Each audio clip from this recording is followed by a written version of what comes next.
Isang sagot, pero makikita nyo sa body language kung ano ang ibig sabihin. Nung tinanong ito, na masasabi nating irresponsible, isang irresponsableng tanong dahil walang pinanghuhugutan, walang batayan.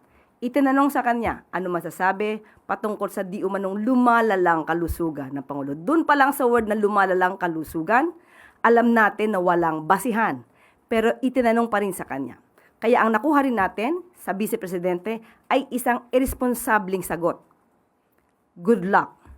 With a smile. At lahat ng sa paligid niya ay nagtatawanan. Bilang isang Pilipino, hindi natin gawi ang mangutya, pagtawanan, ang sino mang may sakit. Lalong-lalo na kung ito'y ginagawa lamang. Ginagawang sakit para masira ang Pangulo. Ang sabi nga nila, an idle mind is the playground. Or rather, an idle mind is devil's playground.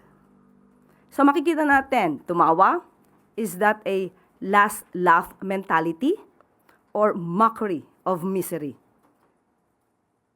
Hindi ba dapat ang isang tao kapag may sakit, mas binibigyan natin ng atensyon at binibigyan natin ng dasal para mas maging maigi ang kalusugan? Hindi mo tatawanan at parang ikaw pa ay sarcastic sa iyong mga kasagutan.